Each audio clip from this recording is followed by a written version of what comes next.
Good afternoon and welcome to another Clearwater Jazz Holiday Foundation's Young Lions Jazz Master Virtual Sessions.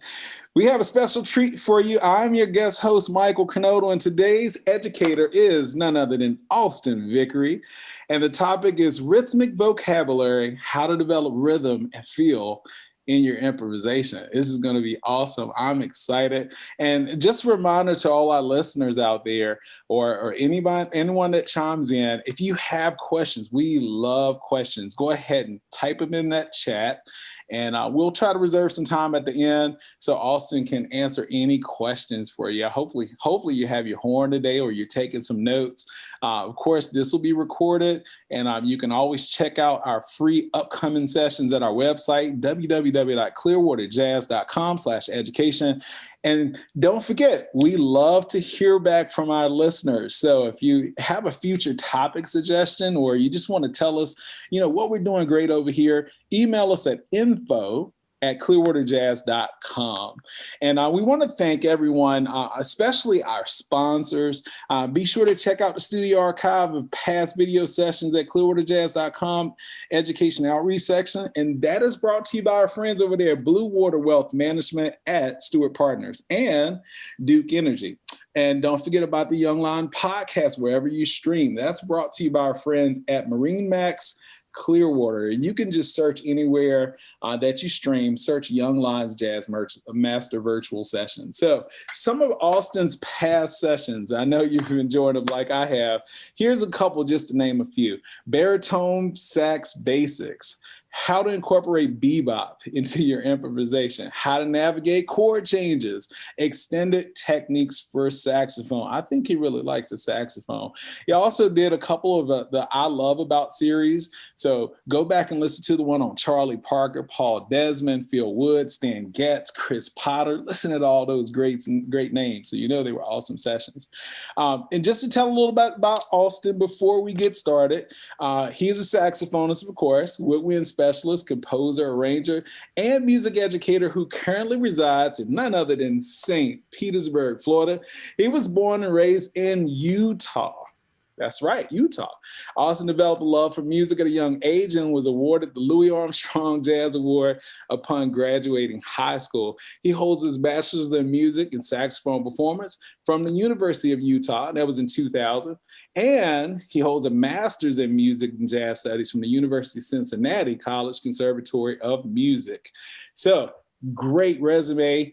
From 2004 to 2008, Austin was the assistant musical director at the Earlham College in Richmond, Indiana, where he directed the Earlham College Jazz Band, assisted in the Earlham Orchestra, and taught private lessons on saxophone and in jazz theory. And in 2010 to 16, Austin was the adjunct professor of music for the Music Industry and Recording Arts program, which is known as MIRA, at St. Pete College, where he taught classes in music theory, improvisation, performance techniques, and music appreciation. Now, currently, Austin is the adjunct woodwind instructor for Johns Hopkins Middle School in St. Petersburg, Florida. In addition to teaching, you can always catch Austin out there. He keeps a busy performance schedule, and he plays throughout St. Pete, Tampa Bay area with his own groups. And as a sideman. So for more information on Austin, you can always connect with him on his social media, or he has a great website, www.austinvickrey.com.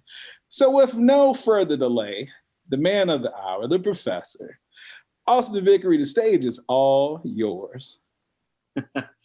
Thank you so much, Michael. I really appreciate it. Thanks so much again to Clearwater Jazz Holiday and everyone that works for the organization for having me. I love doing these. It's so much fun, and I appreciate the opportunity to do it.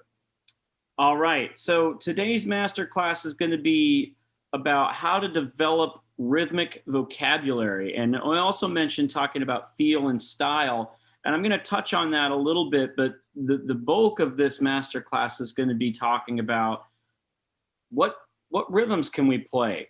When I'm teaching younger improvisers and students who are just starting out in improvising, oftentimes they're not quite sure what to play. Oh, I got a major scale, or I got a minor scale of some sort, or a pentatonic scale, or a blues scale. We got all these scales, all these note choices. Everything is there. But then when it comes down to it, when you improvise, sometimes there's a mental block, or just not experienced enough, or just not quite sure how to really get out anything creative other than a scale or what they've been practicing. So I'm going to touch on some points that are going to help in being able to communicate improvisationally with better rhythms. And there's just so much there. But I'm going to give some tips and tricks on how I like to approach it. And I'm a very analytical person for a musician, actually. I'm more left-brained, or I was before I started music. Very analytical, so that comes through in my master classes.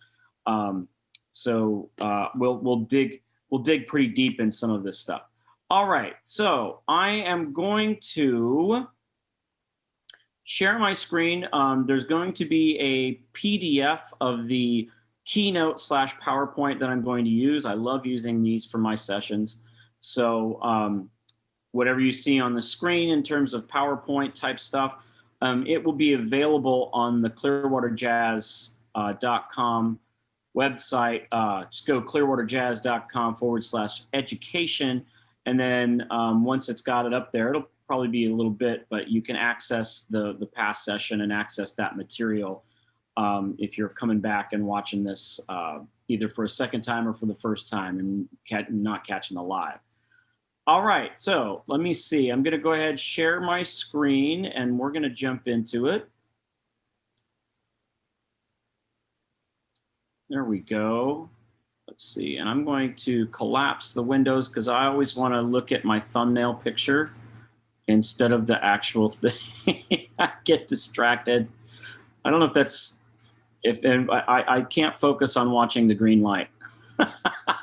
I'm like looking at, how does my face look? Am I okay? You know, I think everybody does that at some point. All right, now let's see here. I'm going to hit play and we'll jump in. Everybody should be able to see my screen just like this.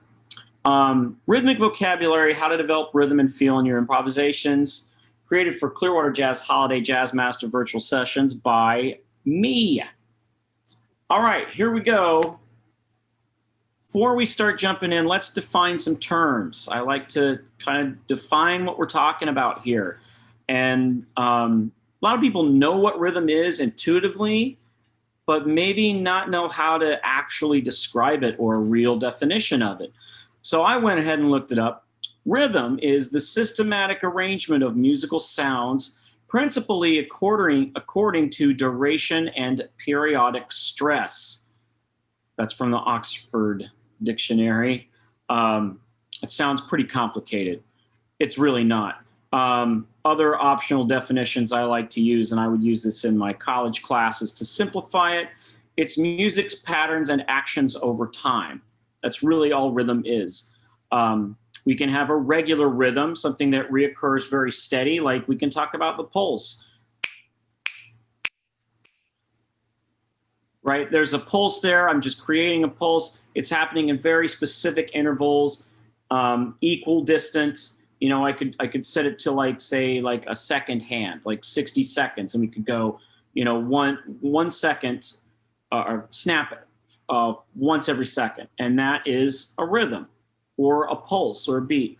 Rhythm, we're going to take different variations of these types of pulses and connect them in different ways at different lengths of time. Some can be drawn out, like a whole note lasts for 4 counts all the way through, or some are very short, like a quarter note lasts for 1 beat, or an 8th note, half a beat, or a 16th note, 1/4 of a beat. We can put all of these types of rhythms into different combinations, and that's how we express our music. We're just using terms to define this. We can have regular rhythm or irregular rhythm. Irregular rhythm, I would say more would be like saying if you're playing out of time, where there's not a consistent pulse. Like if you hear somebody sing sometimes with the Star-Spangled Banner, sometimes they might take liberty with the actual pulse and rhythm and stretch it out for dramatic effect. Instead of singing just on a pulse, oh, say, can you see by the dawn's early light, right? I know I'm not a singer, but that's an example of just say a regular rhythm, but you can have people that will do, oh, say, can you see by the dawn's early light. Horrible singing voice, I know. I don't have much control. But I wasn't singing to a specific rhythm, okay? It was very irregular. It wasn't like measured out and in time with a pulse, right? We're going to talk more about playing regular rhythms, okay? Just developing that in your vocabulary. Speaking of vocabulary, let's talk about that word. What does vocabulary mean? Vocabulary, the body of words used in a particular language. We all have vocabulary words that we learn. Remember learning in grade school and sometimes in high school. But we learn these words that become a part of our vocabulary so that we can communicate in our own language. And these body of words can be used by a particular person or particular set of words is actually what I really meant there. It says body of words used by a particular person, but a particular set of words, okay? We've got English as a language. You've got certain words in English that most people could understand and other words that we make up, right? Some slang terms. We've got slang terms. We've got tons of words and everybody's got a set of vocabulary of words in their language, in the way that they speak.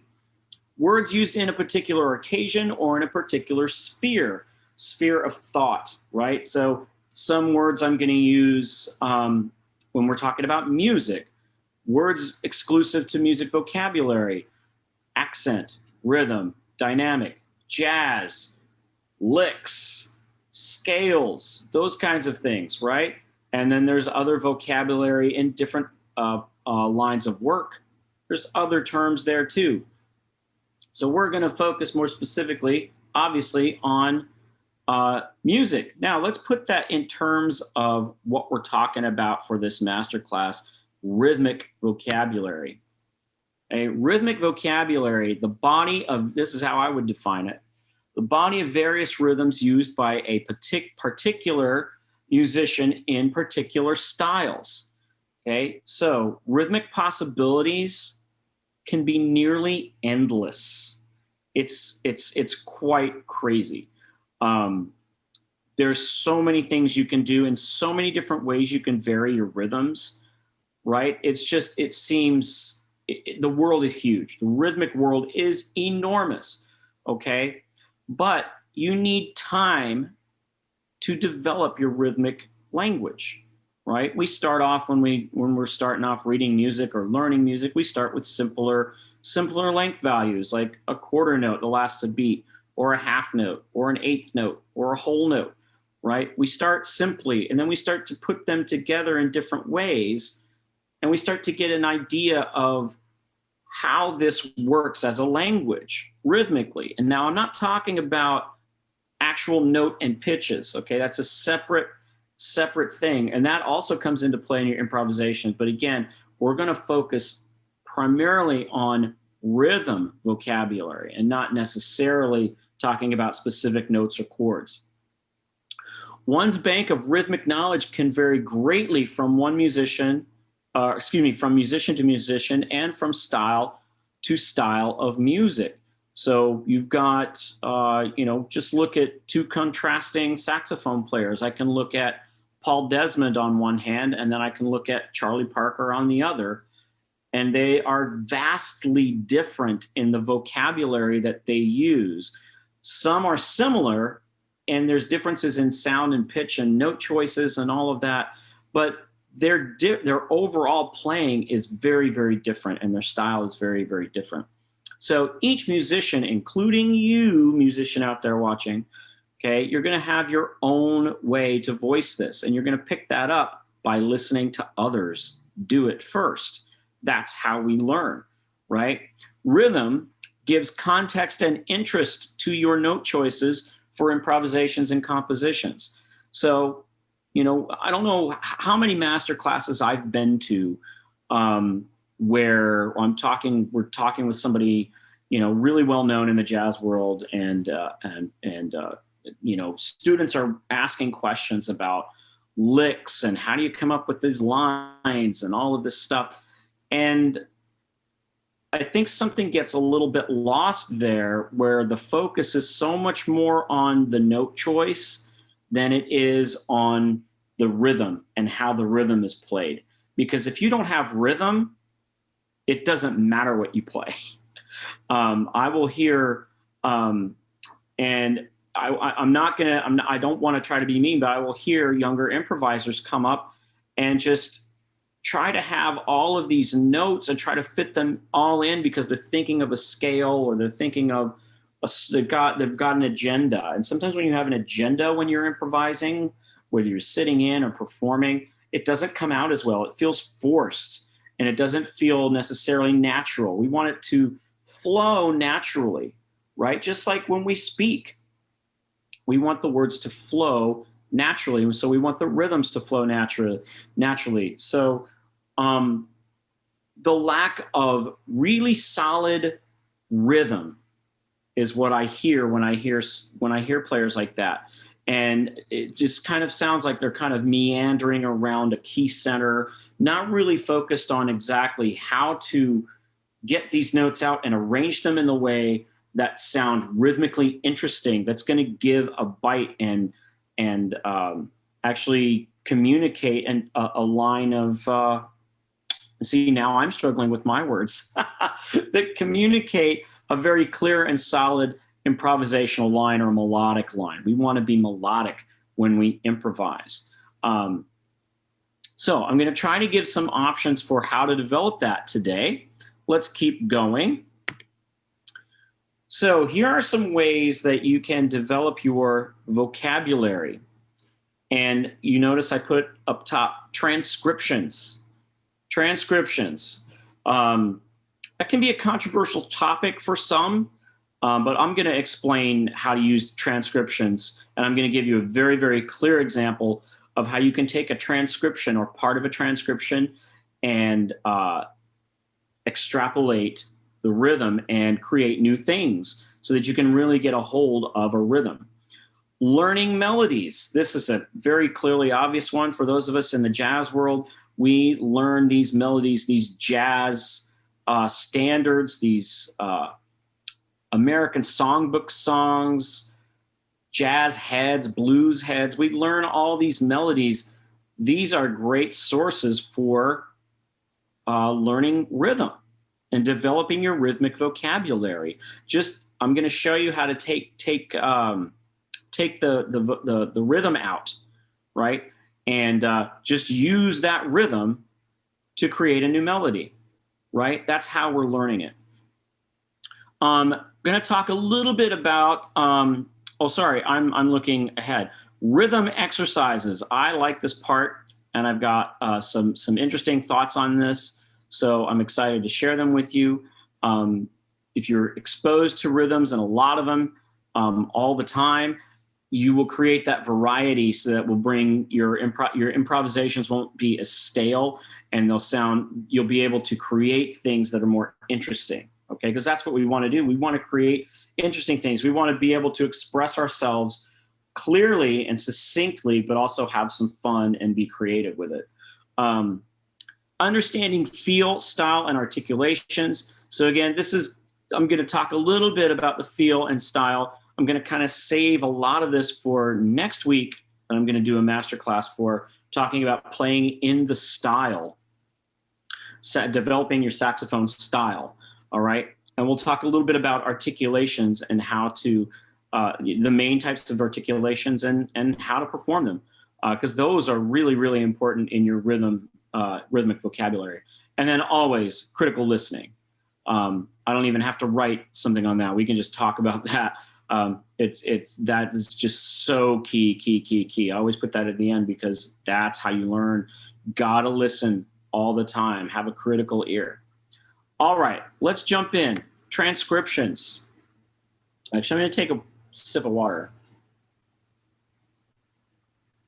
And if there are any questions, just, stop me and jump out and say, hey, I have a question. Okay, so transcriptions. Transcribing is one of the best ways to learn new and interesting vocabulary. In fact, it's probably the way that you're going to learn vocabulary, period, in terms of jazz and improvisations. The jazz improvisations were kind of passed down in a type of oral tradition, but we'll say aural tradition, meaning having to do with the ear, A-U-R-A-L. And that's nobody wanted to publish their stuff early on.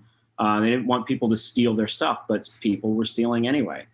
And you steal from the greats, and that's kind of the tradition of how jazz and improvisation and the styles developed, was being able to transcribe them from previous players and listening. So to start with transcription, if you're new to transcriptions, you want to find musicians and artists that you really, really like, that grab you and say, wow, I love that. I want to be able to play that. That's going to help you stay motivated and stay focused. So you want to make sure that you are transcribing stuff that you like, okay? Try to emulate their style and feel as well. And again, we'll talk about that a little bit later. You want to transcribe vocabulary from other musicians than, I probably should have reworded that, other than musicians who play your primary instrument. Branch out. I'm a saxophone player. I've transcribed a lot of saxophone solos. I've also transcribed some trumpet solos, Clifford Brown and Dizzy Gillespie. I've transcribed piano stuff is really hard for me. It takes me a longer time to do piano stuff unless I can do an individual line, but not being able to do the chords, I'm not as versed in being able to transcribe that stuff. But yeah, melody line instruments, transcribe a vocalist, maybe some Ella Fitzgerald. Her vocalese is just fantastic and amazing. It's always just so on point.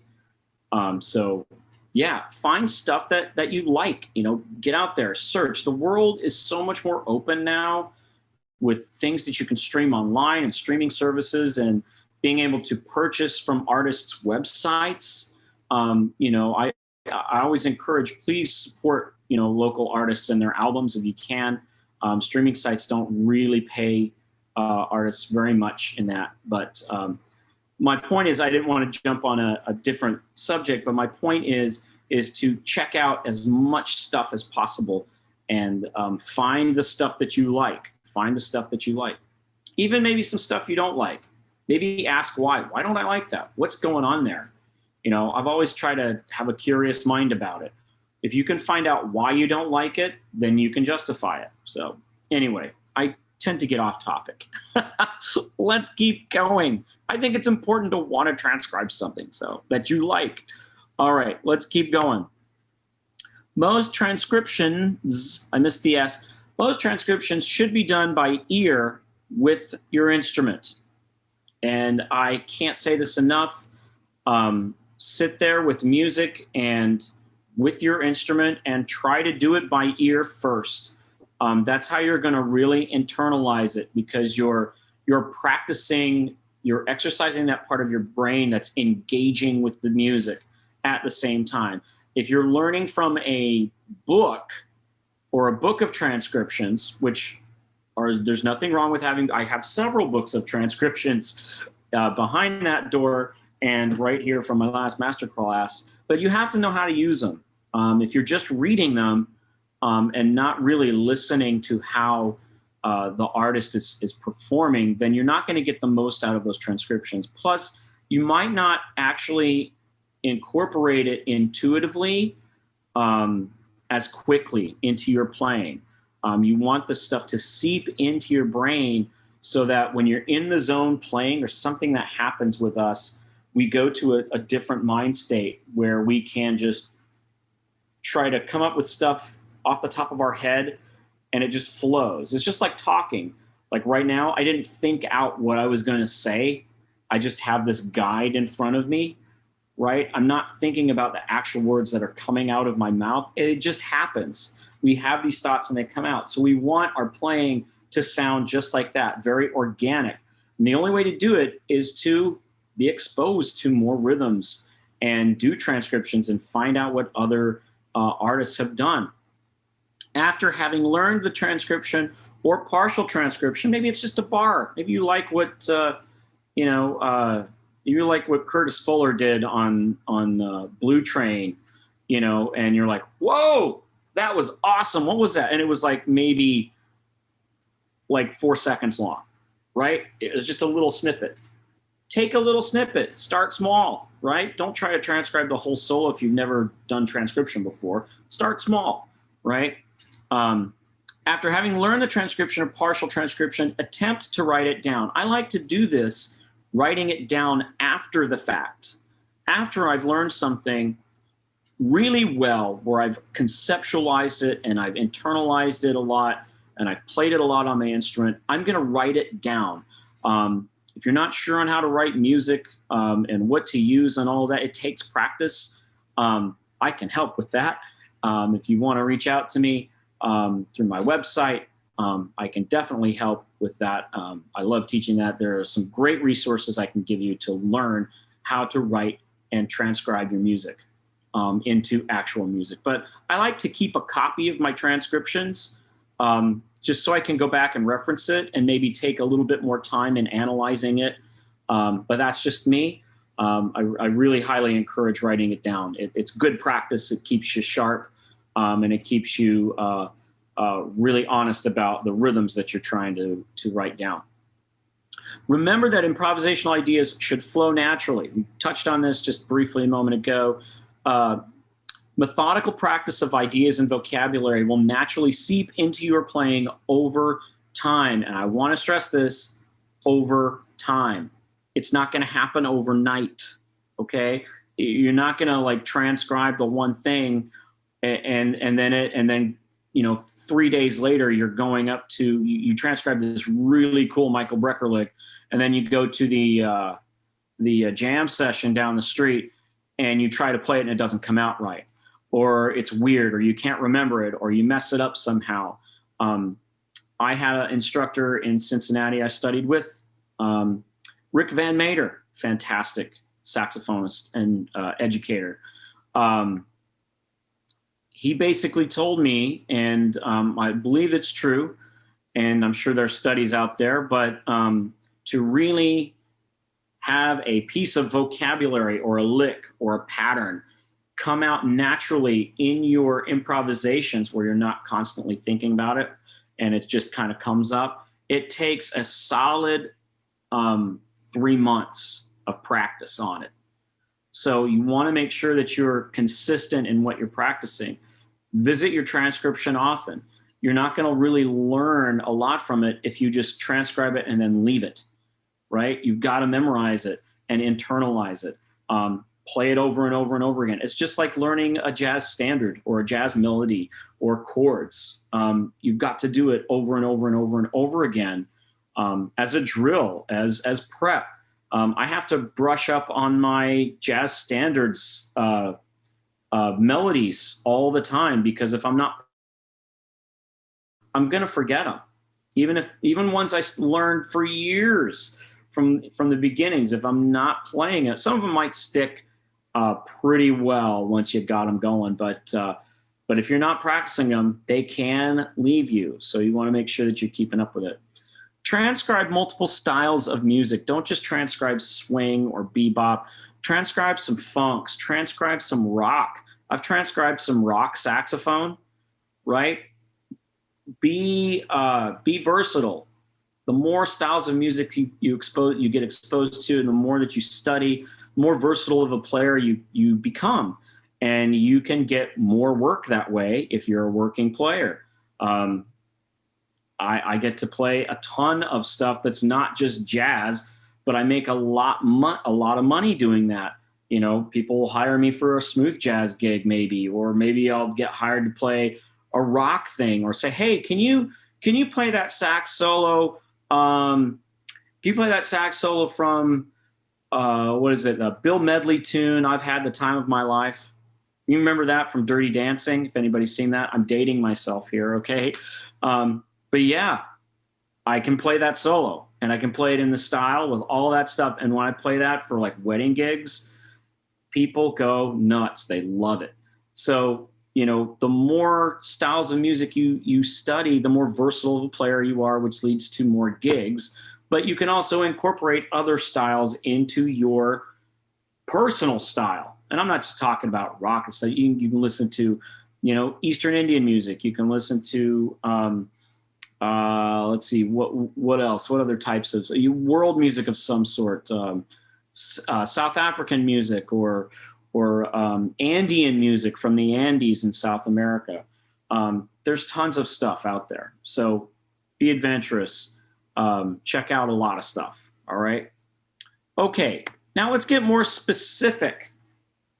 So here I've got an example, and it looks complicated because it is, but it is an example of one of my favorite players, Chris Potter. This is a melody. This is actually not an improvisation. This is a melody, and I'm going to play it on the saxophone. I can, let's see, let me stop that screen share so you can see me a little bit. I'm going to play that. So I've got my tenor saxophone. I just wanted to show you that. But I'll bring the screen share back, and I am going to play this. Let's see. There we go. Okay. I am going to play this very slowly because the original recording is fast. It's pretty bright, and it's kind of like a funky, fast, upbeat kind of thing. This is a tune called Rumples from his CD Ultra Hang, which is a studio CD, not a live album, from 2009. So it's been quite a while, but I was always fascinated with this melody. And if you go check it out, it's so wild. I have this melody as my ringtone on my phone. Yes. This whole example, this little 8-bar example is my ringtone. That's how obsessed I am with this little melody. I think it's so cool and so creative and amazing. But I'm just going to play it at slower speed first so you can get an idea. This is a very rhythmic example, and it's not swing. It's an even eighths, funky kind of a 16th deal. So kind of right here, I'm going to just do that just so you can follow along. Here it is. 1, 2, 3.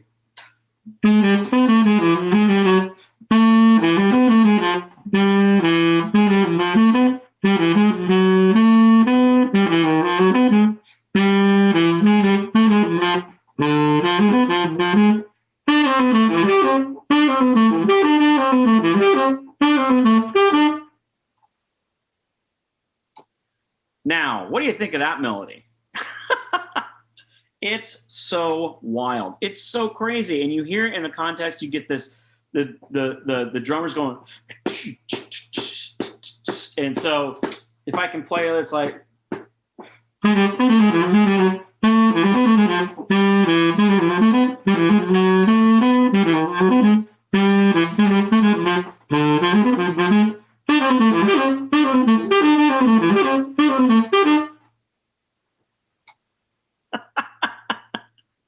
it's so crazy. I love it.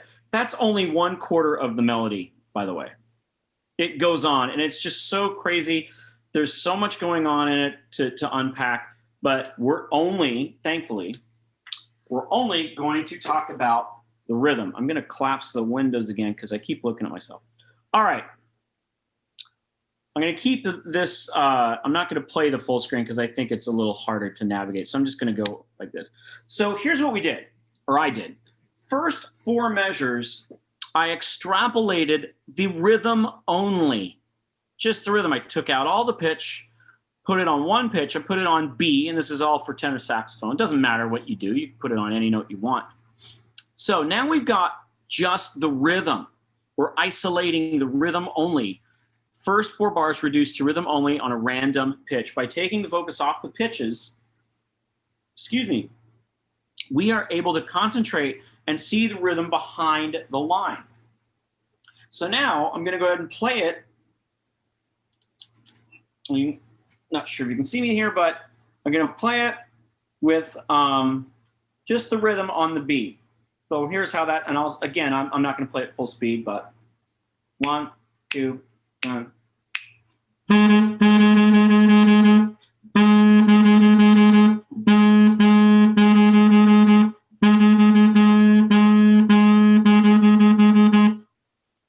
I'm going to leave that last 8th note off because it goes into another phrase. So now I've just got this rhythm, right? Da da da da da da da da da da da da da da da da da. So what can I do with this, right? Well, we already did one thing. We played one note, right? Well, what if I did 2 notes? Let's add a second note, right? I'm not going to change the screen. I'm just going to add it in my head. So I'm going to pick another note. I'm going to pick, let's see. I'm going to pick G. I'm going to pick G, which is 2 lines below that B. Now I'm going to add it wherever I want to add it. You can add it, let's say, I could play 1 measure of B and then 1 measure of G. And then another measure of B and then another measure of G, right? And just quickly, that would be.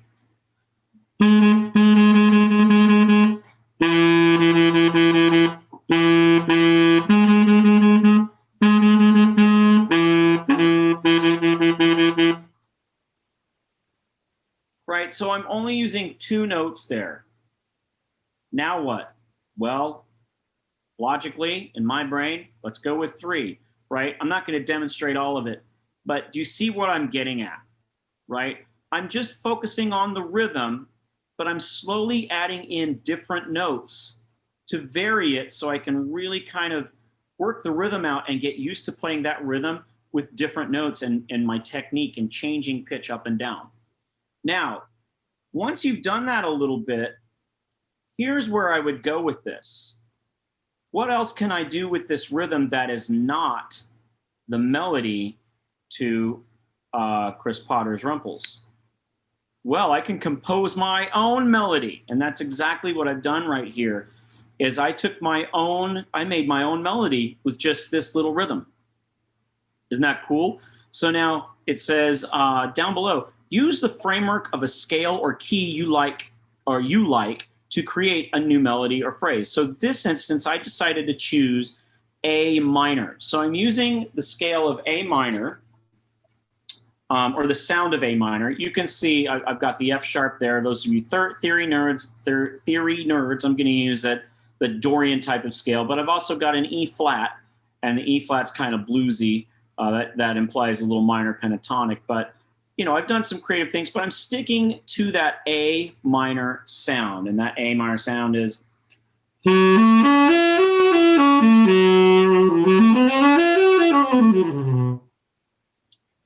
Okay, so now I kind of composed this, and I have a little knowledge in theory and notes and all of that stuff. So, but you don't have to have a lot of theory to do this. Use your ear. Use your ear to see what sounds right.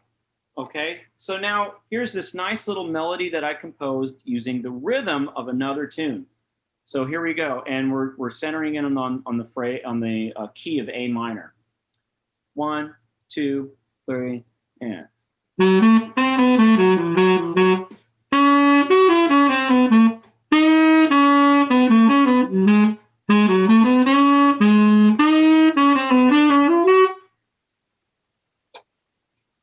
Like that.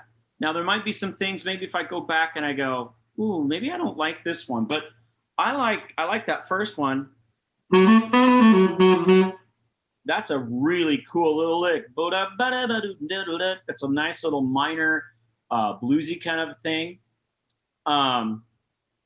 Yeah, so you can, once you've got this idea, you don't have to stick to this rhythm. My point in doing this is for you to get creative. So you can change it however you want. Maybe use just, you know, like this first, I don't know if you can see me pointing. I'm pointing at the screen like you can see me doing it. There, you can see my pointer. Let's use the actual mouse. Maybe just take this first little bit, learn it in 12 keys, right? Use it as a springboard for an improvisation in A minor that's funky. 1, 2, 3.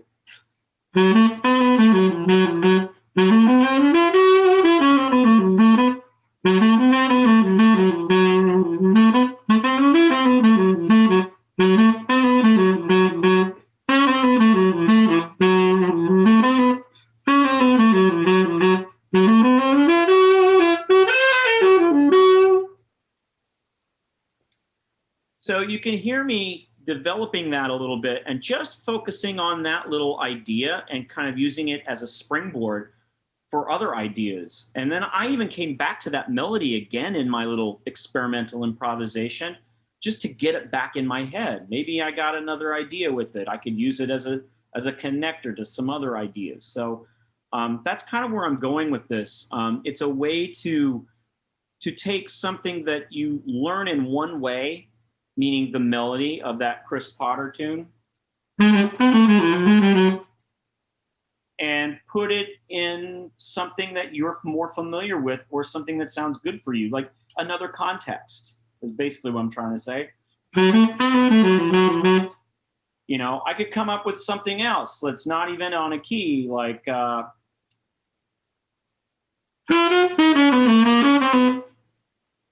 maybe taking more of a Chris Potter weird angular non-chordal thing.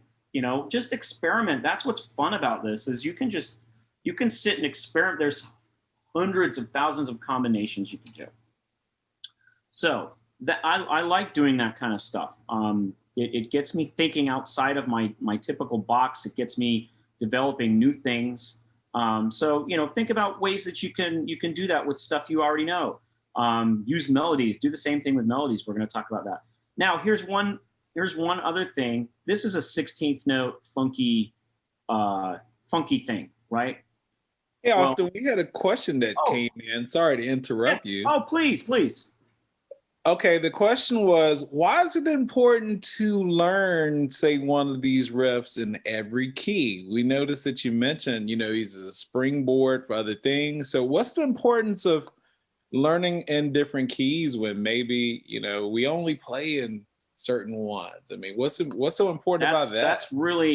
That's an awesome question. I'm gonna liken this to maybe, let's say, the alphabet.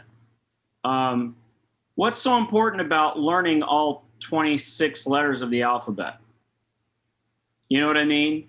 I mean it that kind of as a joke, but really, why should we learn things in other keys? It opens our ears. It builds our technique. It allows us to take an idea and place it in a different context somewhere else where maybe we're hearing it.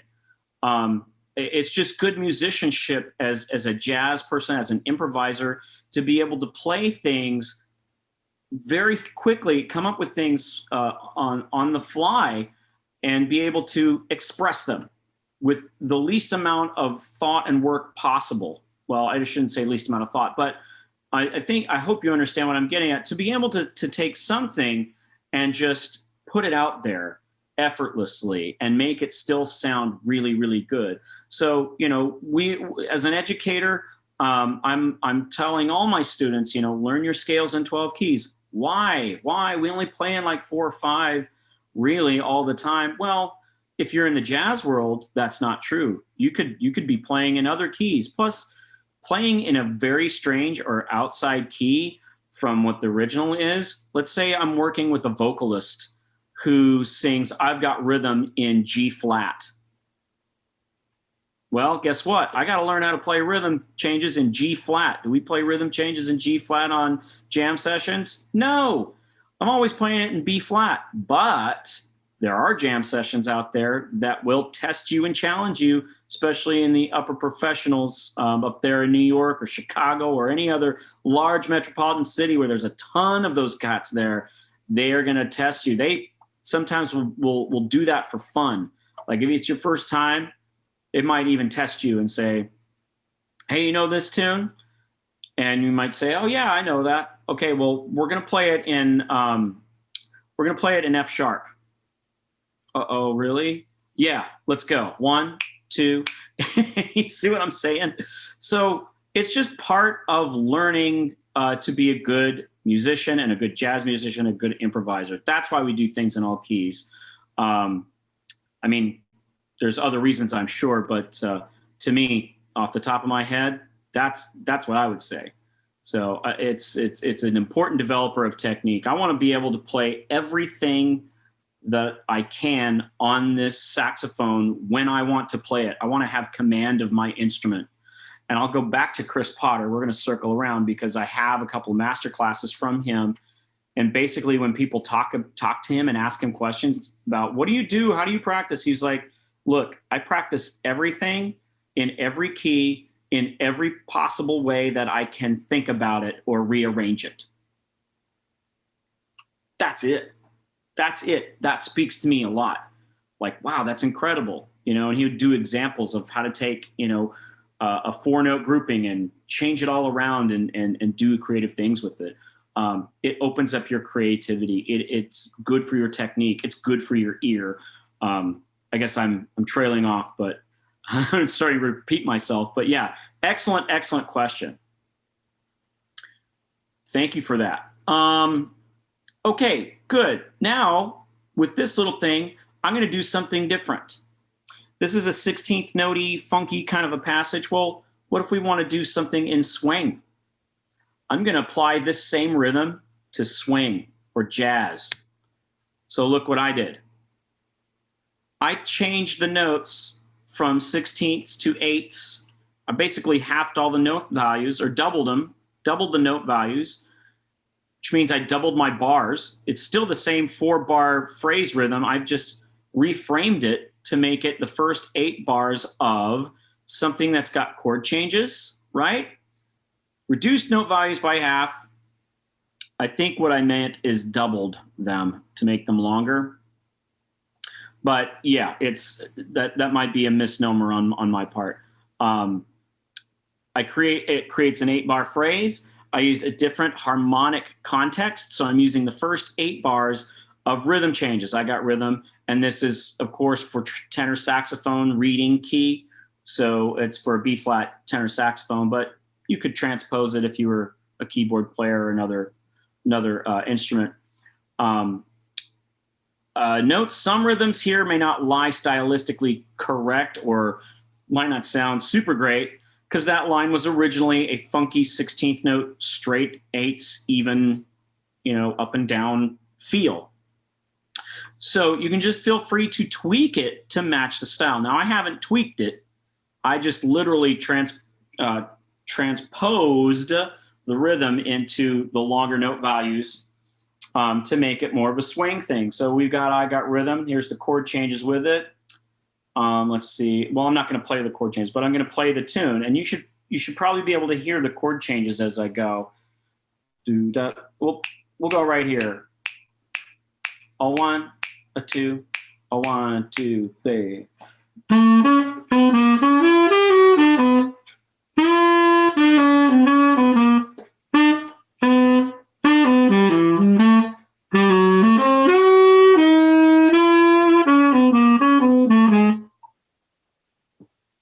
Not only you see what I'm saying about it sounds a little awkward or not stylistically correct, like towards the end, because some of those syncopations and sustained notes are kind of hitting a little strange. But maybe if we speed it up, it might sound kind of cool. A 1, 2, 1, 2, 3.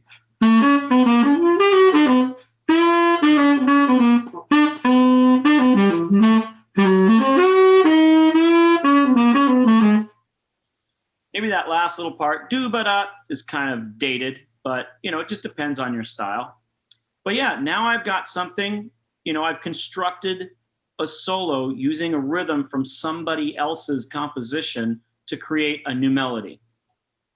This is also an interesting compositional device that you can use if you're trying to write your own rhythm or trying to write your own stuff, because we're borrowing from what we've heard already. You can't just write a jazz tune without having heard jazz tunes. It doesn't work like that. You have to have heard stuff before. So that's kind of what we're doing here. But I could come up with you know, different ways, so many different variations on this.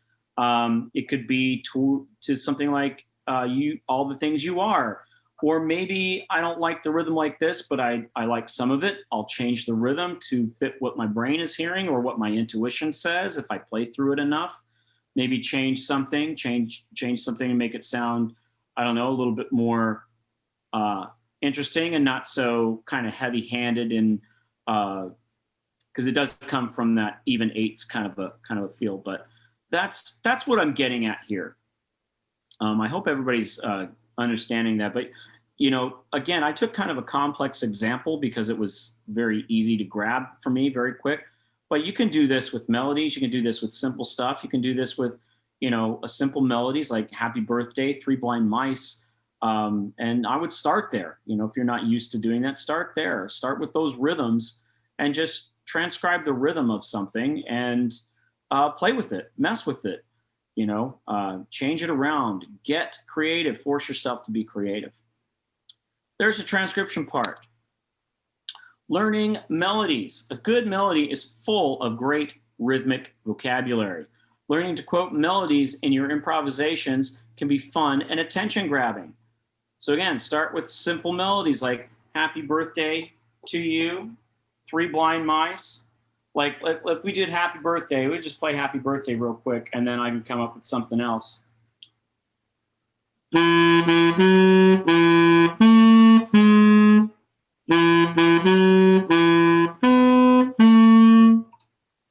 Part of it. Da da da da da da da da da da da da. Right? Take it nice and slow. I'm going to take that rhythm and play something else, and in the same key.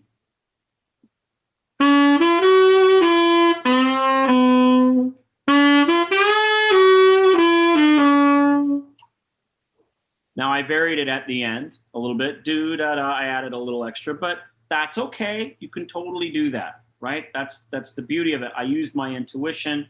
Maybe I kind of heard that. I heard that. I'm like, oh, let me add that. Last minute, intuition, right? Trying to resolve that melody and make it make sense. Or, you know, I can do something that's completely different.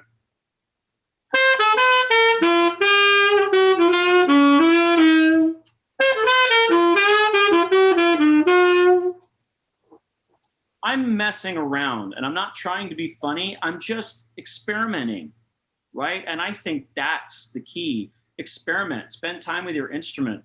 You know, I just took a rhythm that I heard, and maybe it's not the most interesting rhythm, but it doesn't matter. It's rhythm. It's a piece of vocabulary that you can use or not use. It's up to you. You find these things as you discover it, and you say, you pick and choose and go, I like that. I like that. I don't like that. I don't like that. That doesn't feel me. Oh, I like this one. Let me see how can I make this one interesting or different, you know? How can I make Happy Birthday a little different?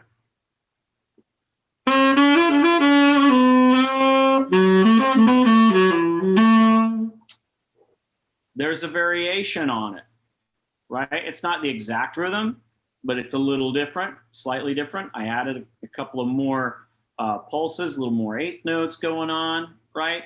So that's what I'm getting at. This is how you can start to, on your own, develop your rhythm and your sense of rhythm. Here's some sources for melodies. And as always, recordings are going to be your primary source. So make sure you're listening, because if you're just learning from a book, that does you no good. I mean, it does some good, but it does you no good in the long run, in my opinion. It does, if you want to make sure you're getting correct notes, if someone's like maybe improvising on the melody a little bit and you're not quite catching it, then you want to have those books. But here's some good sources for jazz melodies that are published and legal, okay? The new Real Book series by Shure Music, Chuck Shure. Real books are great. They're very accurate. The actual Real Book series, they used to have the illegal fake book they called the 5th edition floating around, and I'll admit I did buy them when I was in college way back in the but yeah, I have the published version as well. So and it's now published by Hal Leonard officially. Transcription books, right? You can buy some transcription books. They're very useful tools. Once again, you have to know how to use them. They're fun for looking up licks and stuff, but being able to understand behind that is like the articulations, which sometimes they won't even put in there. They won't even put articulations in some of these transcription books, or inflections like scoops and bends and timbre changes or multiphonics or whatever it is. Sometimes they won't put that in there. They'll just say, here's the notes, go, right? So I like to know as much as I can about what I'm transcribing and try to emulate it as best as possible, so I get the idea of how I can take that and sound professional and sound not be Michael Brecker or sound necessarily like Michael Brecker, but emulate that idea or the essence of it, like Chris Potter or Charlie Parker or whatever it is. They make a ton of them. There's one for Miles Davis, Coltrane, Cannonball Adderley. Look some up online, jazz transcription books. You can find them. They're out there, tons of them. Find an artist and see if you can find some. And if they don't have a book, then transcribe it yourself. There's tons of ways you could transcribe. Slow down feature on YouTube is fantastic. So that's a really good way if you need to slow it down. Try not to slow it down though. It trains you to try to think fast and makes you work a little harder. You can use the same method as transcription to vary the rhythms of the melodies that you learn as well. So like we said, I could take something like How Deep is the Ocean and take that rhythm for the first 4 bars and try to create a new melody over it, or really extrapolate the rhythm and kind of analyze it and get used to the different rhythms of melodies. So that's going to be a way that you can develop your rhythmic vocabulary. Rhythm exercises. All right. So sight reading or reading music in general is going to be a good source for you to develop rhythm exercises. Sight reading is super important. If you are a performer and a reader where you're reading music, there's lots of times where I have to jump to the gig. I don't get to look at the music beforehand, or I have very little time. So my sight reading skills need to be really on point, and I have to process things very quickly.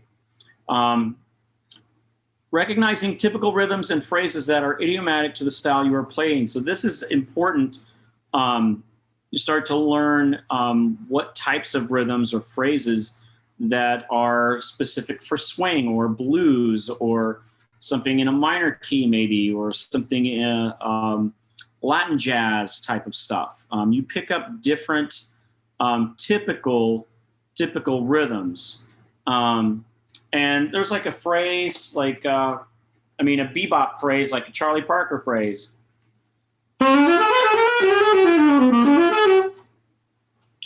Right, something like that. I just played it on tenor. And again, that's more notey than it is rhythm, because it's just the same like 16th notes up and down. But you can get an idea of the shape of that, and you can change that rhythm if you want. If you hear something you like, even if it's a small snippet of something, transcribe it, analyze it, memorize it, apply it. I like practicing and plugging and playing at home. I try to avoid that on a gig, unless it's something really, really easy that I can do. You want it, again, to come out naturally. These pieces of vocabulary come out naturally after a lot of practice. But when you learn it well enough, it's going to become your own. You'll change it. There's been several licks or patterns or ideas that I've learned that have mutated over time, devices that I use.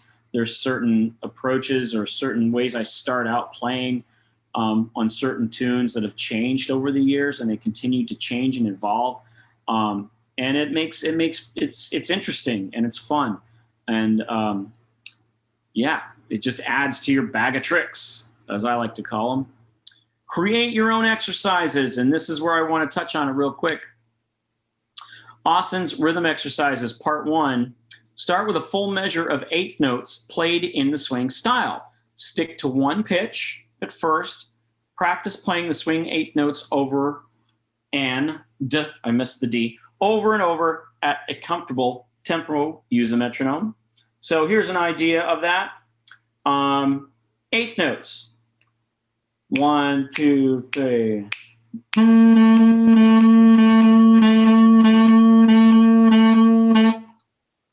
Okay, over and over and over. I'm just getting solid with the feel of the swing eighth note. Do ba do ba do ba do ba do. Okay.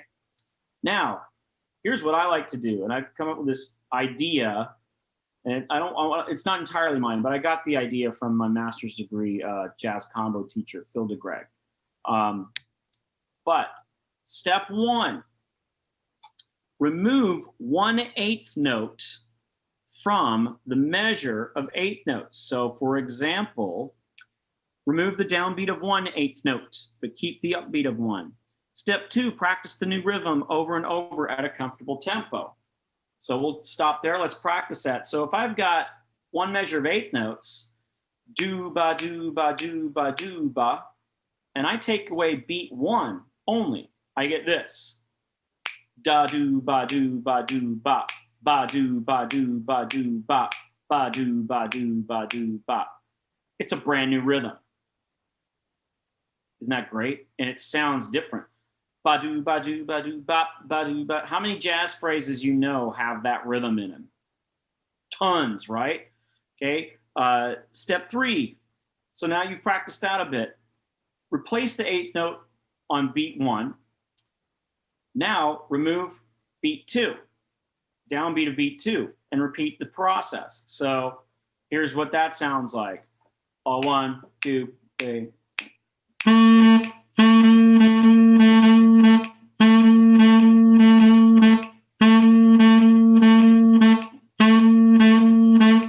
Right? 1 and 2, da da ba do ba do. We're just shifting where that rest is. That's all we're doing. When you shift where that little 1/8 note rest is, you get 4 different rhythms. If you do downbeats, then go back and do upbeats. Okay, so you get where I'm going here, and I've written it all out because I'm that type of person. So this is my example. I did this a while back. Swing rhythm variations, and I just did eighth notes. You can see there. This is just an example. Part 1, creating variation by systematically removing a single downbeat or upbeat. I'm reading the PDF little picture. Focus on smooth articulation and connecting the notes. Pay attention to articulation. So there's the fundamental rhythm, all eighth notes, right? And I've done it across 4 bars. Variation 1, downbeat of 1 removed. Variation 2, downbeat of 2 removed. Variation 3, downbeat of 3 removed.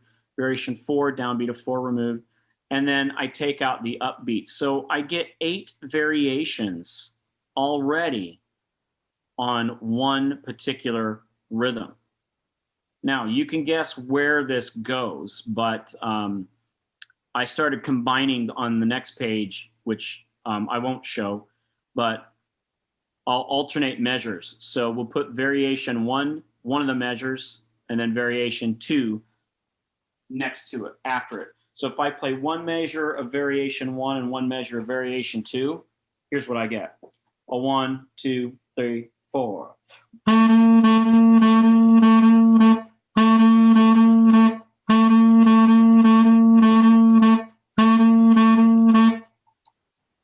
Now I got some more rhythm stuff that I can work on, right? We're combining, you combine the different variations, you get more variety. And so now I'm doing it on one note. In the side here, it says you can use a single note, use a scale. You can practice this with a scale. Using notes from a particular chord, okay? Chromatically, we can do this chromatically, like do-ba, do-ba, do-ba, right? Up and down in whole steps. You can do, you know, whole step notes or arpeggios. Let's do, you know, we could do like a C major arpeggio. 1. Now I got a new way to play C major 7, right? And that's just one way. I'm doing it rhythmically, so I could take and combine the I could do different inversions of the arpeggio and start with the seventh and come down, or start with the seventh and go up. There's so many ways you can do this. Mix and match the rhythms, which is what I did with variation 1 and 2. We combined them back to back. The possibilities of this are many, many, many, many, many, many. And I intend on writing these out at some point. I haven't finished them yet, but I've had this for quite a while, so I've been sitting on it a little bit, but this is just the first page. I'll keep going because we're running out of time here. Austin's rhythm exercises, part 2. Create your own jazz rhythm sheets. I had a director in college who had a jazz rhythm sheet he used with us to warm up every single rehearsal. And he created these rhythm sheets. I was trying to find his rhythm sheets, but I can't find them. I have them somewhere. So I created my own. Use idiomatic phrases and rhythms, pull from books, transcriptions, recordings. Listen, listen, listen. You have to listen in order to really, really grab these. So when you're creating your own, you know, make sure you're grabbing them from good sources, like good recordings and stuff. Or grab them from, maybe you're a student in a jazz band and you like the rhythm of the soli, grab it from there. Like, check out the rhythm of the soli, the sax soli, or you like a certain rhythm. Notice the jazz rhythms that are happening in the published jazz band charts. You know, use those. You know, even if they don't seem interesting, you can use them. Take the rhythms, right? So here's my example, and I created this for when I was full-time at Johns Hopkins Middle, and I was directing the jazz band. These were our basic jazz rhythm sheets, and this is just a basic example, but I would use this to warm up the kids and the band. My first rhythm, I just come up with a style, do, ba, do, and guess what that is? That's a ride. That's ride cymbal pattern, right? So you gotta know what that ride pattern symbol sounds like. Rhythm number 2, ba, ba da, ba da, ba da, ba da, right? Getting those anticipations. Ba da, getting that accent happening. Rhythm number 3, da do ba ba do da ba do da, right? So you can kind of see how I'm going here. I'm taking very common swing rhythms and creating a little rhythm sheet.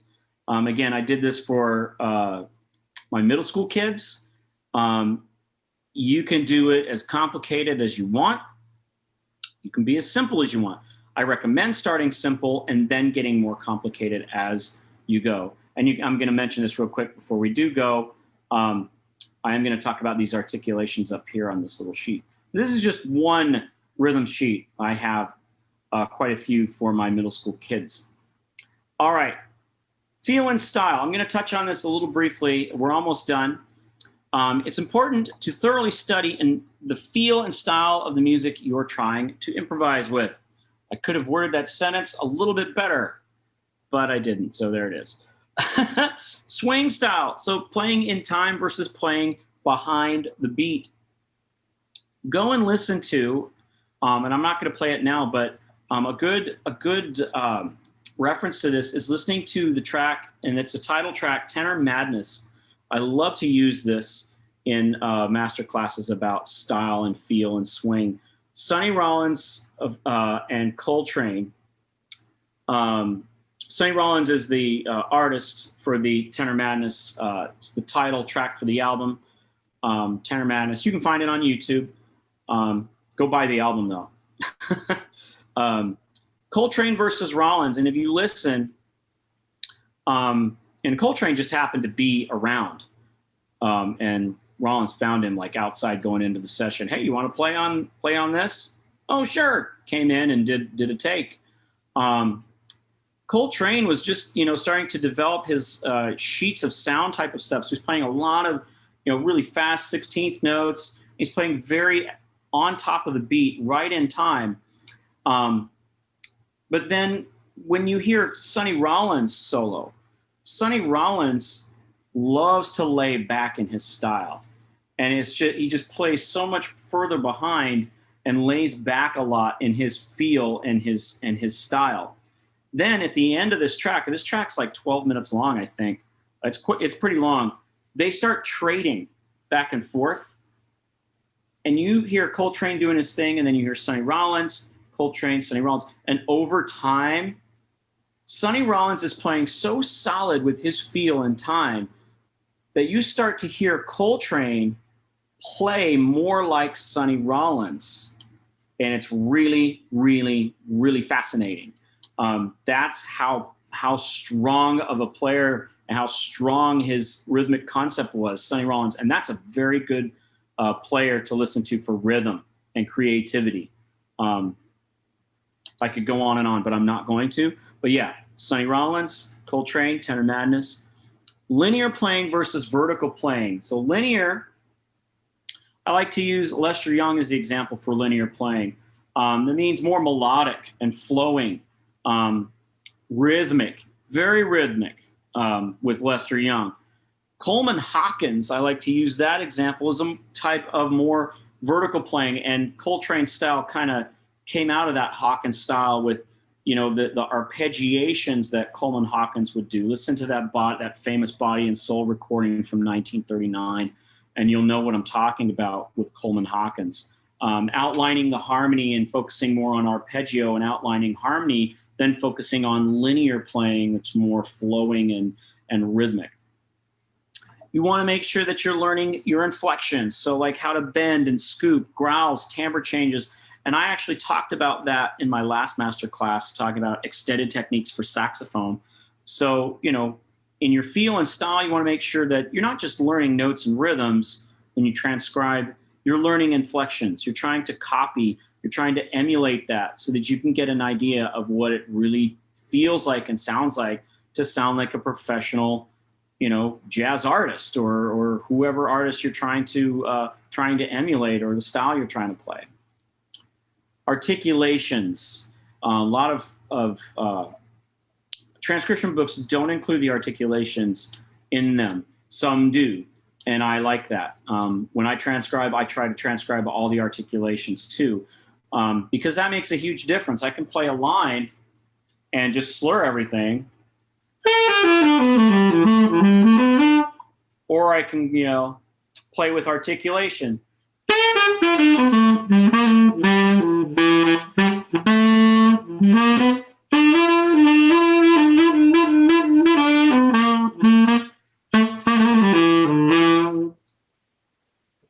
Way more interesting adding all those articulations than just kind of meandering up and down a scale, right? I like to use the words dit for staccato, which means separated, do for tenuto, which means connected. If you see the tenuto marking, it's the little line. Dot for marcato, which is accented, full value, but separated, and ba for the accented notes. Critical listening will help you identify certain tendencies of accents with certain stylistic rhythms. This can also be applied to the rhythm sheets for your own rhythm exercises. So not only can I do just the variation of rhythms, we could do a whole new jazz rhythm sheet on articulations with all of those rhythms. See what I mean about possibilities? There are so many. It's just incredible. So to wind up, listen, listen, listen. That's critical listening. Listen to a ton. Transcribe a lot. Pull from books. But you're not going to really internalize all of this stuff if you're not listening to the music. If you haven't heard Wayne Shorter on Footprints, and you go up and just play Footprints from learning it in a book, you're missing out on so much of the context of that tune. You know, find lots of recordings of one tune and listen to the different ways that people interpret it. You're going to pick up a lot of rhythmic vocabulary there. Not only note vocabulary, you know, cool notes and stuff, which is fun and everything, but good, solid rhythms. Being able to play something really rooted in time and with good time and rhythm requires that you listen to it. You have to hear it first before you play it. So There you go. I am finished. That is my master class. If there are any questions, I will take them now. Awesome, awesome, awesome. Austin Vickrey, you always amaze us with so much great information. You know, one thing I did enjoy, you said, make sure you find something that you like. You know, sometimes in the classroom, in any musician, there's going to be songs we don't care too much, but we had to be a team player. But if it comes to your private practice where you have to dig in and maybe learn all those keys and things like that, at least find something that you're going to enjoy.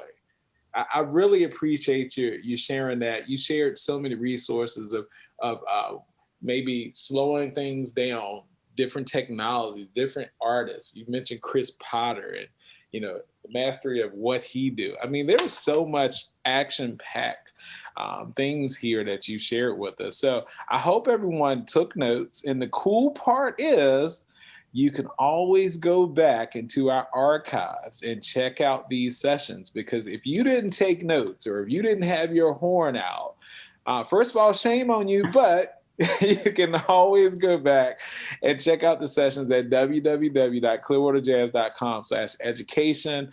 They're free, they're free, they're free. And I have to stress that. So please share it with others. If you know another saxophonist or a piano player, I mean, it doesn't matter. We can all learn something from this. I know I did, and I hope you did as well. So we encourage you to continue to check out our website. Email us at info@clearwaterjazz.com. Let us know that you love these sessions, and we want to keep them coming and having awesome musicians and educators like Austin Vickrey to just share their knowledge, because we know you hear them out in the community, you hear them on the big stages in the classrooms, and they're sharing how they made it there. So we thank you, Austin, for being here today and sharing that knowledge. And we hope everyone come back again. I'm your guest host, Michael Knodel, and keep it swinging. We'll see you next time. Thank you so much. Bye-bye. Thank you. Bye-bye.